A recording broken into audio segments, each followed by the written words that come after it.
Alright, in this question, you can see that Christelle had some buttons.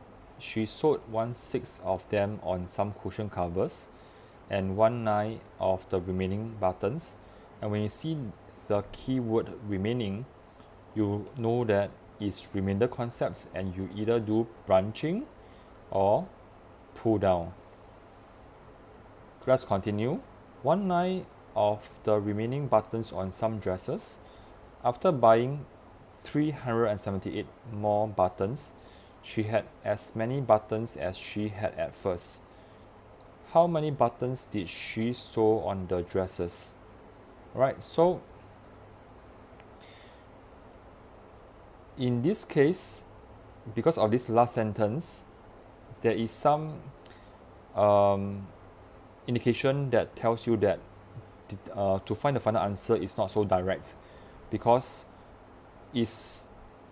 what's left need to add 378 to give you what she had at first. Okay, by saying this, it already sounded quite confusing. So first of all, let's break this into two parts and let's use branching, because it's easier to maneuver the numerator, and you need to know that final fraction exists because many children had no idea what is final fraction and they do not know how to find final fraction. So again, please use your book, Problem Sums Guide for Parents Volume 1, and flip to page 21, and you can see the branching. And to find final fraction, you just need to treat the branch as a times, and you times the fraction like what you see here, and times the fraction as what you can see here. Remember, it's page 21.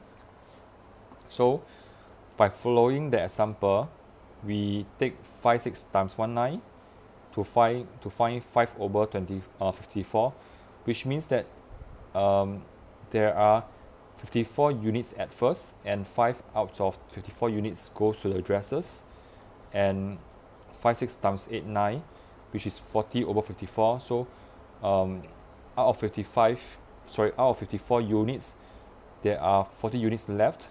Okay, so left is 40 units. After buying 378, it goes back to 54 units. So the difference of 14 units is actually 378. Again, find 1U, and then for dresses, you find 5U, which is 5 times 27, which is 135, and that's the answer.